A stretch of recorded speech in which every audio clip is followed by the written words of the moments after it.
Hi market പൾസിൻ്റെ മറ്റൊരു pre market റിപ്പോർട്ടിലേക്ക് എല്ലാവർക്കും സ്വാഗതം. അപ്പോൾ ഇന്ന് കുറേ ഡേറ്റാസ് ഉണ്ട് മാർക്കറ്റിൽ. ഒന്ന്, ഇറാൻ ഇറാനോട് ഫൈറ്റ് ചെയ്യാൻ വീണ്ടും തിരിച്ച് അമേരിക്ക വെറുതെ ഇരിക്കുന്നില്ല എന്നുള്ളതാണ് പ്രശ്നം. ആ വെറുതെ ഇരിക്കാത്തത് കാരണം അങ്ങോട്ട് പോയി എന്തെങ്കിലും അറ്റാക്ക് ചെയ്യുമ്പോൾ ഇറാനാണെങ്കിൽ അതിന് ഒരിക്കലും അമേരിക്കയെ പേടിക്കാത്ത ഒരു രാജ്യമായിട്ട് തന്നെയാണ് ഇറാൻ നിൽക്കുന്നത്. അത് വളരെ അപൂർവമാണ്. പക്ഷെ അവരങ്ങനെയാണ്. അപ്പോൾ ആ ഒരു സിറ്റുവേഷൻ കാരണം അടുത്ത മിനിറ്റ് തന്നെ തിരിച്ചടിയും ചെയ്തു. കുവൈറ്റിനകത്തുള്ള US-ൻ്റെ ബേസ് തിരിച്ച് അറ്റാക്ക് ചെയ്യപ്പെട്ടു. അപ്പോൾ ആ വെടിനിർത്തൽ കരാർ അതോടുകൂടി അങ്ങ് ബ്രേക്കായി ഏതാണ്ട്. ഇപ്പോൾ ഇറാൻ തിരിച്ച് സംസാരിക്കുന്ന ഒരു മെയിൻ ഇഷ്യൂ എന്ന് പറയുന്നത് ഹോർമസ് കടലിടുക്കിൻ്റെ അടിയിലൂടെ 2 മെയിൻ കേബിൾസ് പോകുന്നുണ്ട്, ഓപ്റ്റിക്കൽ ഫൈബർ കേബിൾസ്. നമ്മുടെ middle east countries or Asian countries തമ്മിൽ ബന്ധിപ്പിക്കുന്ന ഇൻ്റർനെറ്റ് കേബിൾസാണ്.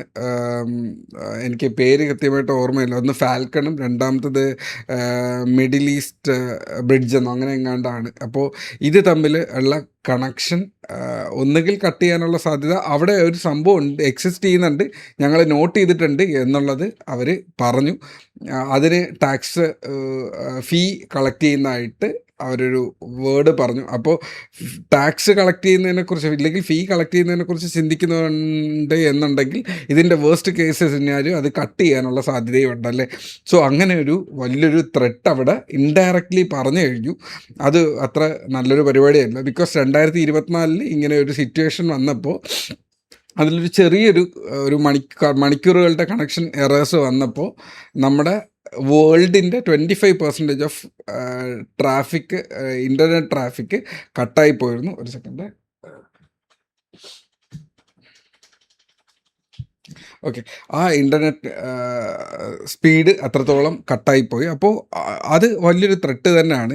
അത് അവിടെ ഒരെണ്ണം ഉണ്ട്. അതുപോലെ നമ്മുടെ മാർക്കറ്റിനകത്ത് FIs കാര്യമായിട്ടുള്ള സെല്ലിങ് വെള്ളിയാഴ്ച മാത്രമേ 21,000 കോടി രൂപയുടെ സെല്ലിങ് വന്നു. നമ്മുടെ കംഫർട്ടബിൾ സോണായിട്ടുള്ള 23,800 നിന്ന് ഒറ്റയടിക്ക് മാർക്കറ്റിങ് താഴെ വന്നു. ഇന്ന് ഓപ്പൺ ചെയ്യാൻ സാധ്യത 23,240 അതായത് ഏറ്റവും നിയറസ്റ്റ് ആയിട്ടുള്ള 23ൻ്റെ താഴെയുള്ള ഏറ്റവും നല്ലൊരു സപ്പോർട്ടാണ് നമ്മൾ നിൽക്കുന്നത്. ഇത് കഴിഞ്ഞാൽ 22,800 താഴെ ഇനി സപ്പോർട്ടുള്ളൂ. സോ 22,000 റേഞ്ചിലേക്ക് പോകാനുള്ള ഒരു പാനിക് സിറ്റുവേഷൻ അവിടെ ക്രിയേറ്റ് ചെയ്യപ്പെടുന്നുണ്ട് എന്നുള്ളതാണ്. അപ്പോൾ ഈ MSCI റീബാലൻസിങ് കഴിഞ്ഞപ്പോൾ മാർക്കറ്റിൽ കുറേ സ്റ്റോക്സ് ഞാൻ കണ്ടിരുന്നു, ഇൻവെസ്റ്റ് ചെയ്യാൻ പറ്റിയ നല്ല സ്റ്റോക്സ്. പക്ഷെ ഞാൻ ഇതുവരെ ഗ്രൂപ്പിനകത്ത് ഒരു സ്റ്റോക്കിനെ കുറിച്ചും പറഞ്ഞില്ല അല്ലേ. ബിക്കോസ് ഞാൻ എൻ്റെ ലെവലുകൾ അറ്റ്ലീസ്റ്റ് നിൽക്കേണ്ട 23,800 ബ്രേക്ക് ചെയ്യപ്പെട്ടു എന്ന് കണ്ടപ്പോൾ ഒരു സ്റ്റോക്ക് പറയുന്നത് എത്ര പേർക്ക് വേണമെങ്കിലും സ്റ്റോക്ക് പറയാം. പക്ഷെ അത് നിങ്ങൾക്ക് എത്രത്തോളം വിന്നിങ് പ്രോബബിലിറ്റി തരുന്നു എന്നുള്ളത് ഞാൻ മേക്ക് ഷുവർ ചെയ്യണം. മാർക്കറ്റ് വീഴുമ്പോൾ ഈ സ്റ്റോക്കുകൾ മിക്കതിലും മൊമെൻറ്റം ലൂസ് ചെയ്യുന്നത് കാണുന്നുണ്ട്. സോ അതുകൊണ്ടാണ് അവിടെ പറഞ്ഞത്. വാലിഡ് ആയിട്ടുള്ള റീസൺ കാരണമാണ് മാർക്കറ്റ് താഴെ വീഴുന്നത്. നമുക്ക് നമ്മുടെ ഇന്നത്തെ ചാർട്ടിലേക്ക് വന്നു കഴിഞ്ഞാൽ മാർക്കറ്റ് ട്രേഡ് ചെയ്തുകൊണ്ടിരുന്ന കംഫർട്ടബിൾ ഏരിയ എന്ന് പറയുന്നത് ഇവിടെ ആയിരുന്നു, ഇതിന് മേളിലായിരുന്നു നമ്മൾ ട്രേഡ് ചെയ്തുകൊണ്ടിരുന്നത്. വളരെ ഓക്കെ ആയിരുന്നു. മാർക്കറ്റ് ഒന്ന് കയറി വരട്ടെ, ഈ ഒരു ഏരിയയിൽ നിന്ന് മാർക്കറ്റ് കയറി വരട്ടെ എന്ന് എക്സ്പെക്റ്റ് ചെയ്തിരുന്ന ഞാൻ 23,100 മേളിൽ നമുക്ക് ട്രേഡ് ഉണ്ട് എന്ന് പറഞ്ഞിരുന്നു. മാർക്കറ്റ് കയറി വരാണ്ട് ഒരൊറ്റ വീഴുന്ന മാർക്കറ്റ് മീഡിയൻ ലൈനായിട്ടുള്ള 23,720 ബ്രേക്ക് ചെയ്ത് മാർക്കറ്റ് താഴെ പോയി. അപ്പോൾ ഇന്നലെ ഒരേ ഒരു ട്രേഡാണ് ഞാൻ പേഴ്സണലി എടുത്തിരുന്നത്. 2 ട്രേഡ് ഉണ്ടായിരുന്നു.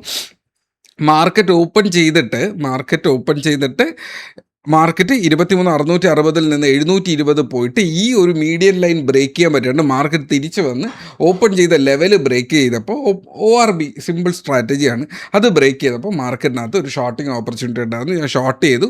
600 താഴെ ഒരു ലെവലിൽ വരുമ്പോഴേക്കും ഇതിന് സെല്ലിങ് ഓപ്പർച്യൂണിറ്റി ഉണ്ടായിരുന്നു. അപ്പോൾ ആദ്യത്തെ സമയങ്ങളിൽ തന്നെ എനിക്കവിടെ ഒരു സെല്ലിങ് ഓപ്പർച്യൂണിറ്റി കിട്ടി എന്നുള്ളതാണ് അവിടെ നിൽക്കുക. ഇതിൻ്റെ 15 മിനിറ്റിൻ്റെ 5 മിനിറ്റിൻ്റെ ചാർട്ടിലാണ് എനിക്ക് കൃത്യമായിട്ട് പറയാൻ കഴിയുക. ഇത് 1 അവറിൻ്റെ അനാലിസിസ് ആണ്, നിങ്ങൾക്ക് ഡേറ്റ അനാലിസിസിന് വേണ്ടി ഇട്ടാണ്. അപ്പോൾ ഇന്നലെ ഒരു P സൈഡിലൊരു ട്രേഡ് ഉണ്ടായിരുന്നു.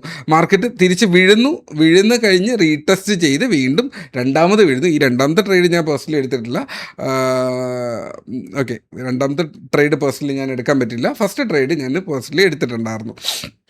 അപ്പോൾ ഇതാണ് മാർക്കറ്റിൻ്റെ സിറ്റുവേഷൻ. മാർക്കറ്റ് ഇപ്പോൾ വീക്കാണ്, സപ്പോർട്ടിൻ്റെ അടുത്താണ്. പക്ഷേ സപ്പോർട്ട് എന്ന് പറയുന്നത് അടുത്ത് നിൽക്കുന്ന ലെവൽ എന്ന് പറയുന്നത് 23,240 റേഞ്ചിലാണ്.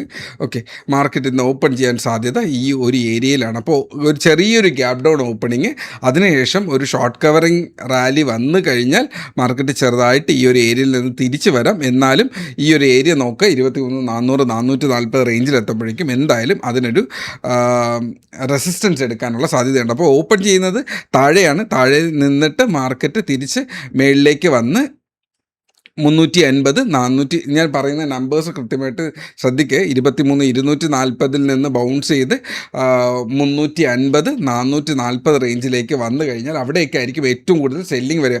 350 പണ്ട് സെല്ലിംഗ് കണ്ടിട്ടുണ്ട്. 440 സിവിയറായിട്ട് എന്നും നടക്കുന്ന റെസിസ്റ്റൻസ് ആയിട്ട് വർക്ക് ചെയ്യാറുണ്ട്.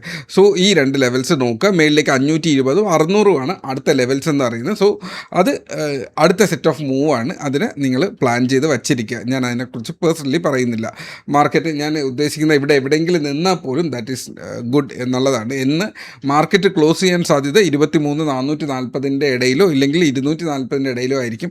മേളിലോട്ട് പോകാനുള്ള സാധ്യത ഞാൻ കാണുന്നില്ല. 23,500 മേളിൽ പോകാനുള്ള സാധ്യത കാണുന്നില്ല. സോ മാർക്കറ്റിന് അതിൻ്റെതായ രീതിക്ക് വിടുക. താഴേക്ക് വന്നു കഴിഞ്ഞാൽ 23,100 23,000 താഴെ 22,960 അവിടെ അടുത്ത ലെവൽ എന്ന് പറയുന്നത്. 23,100 22,960 ഇതാണ് യൂഷ്വൽ ഒരു റേഞ്ച്.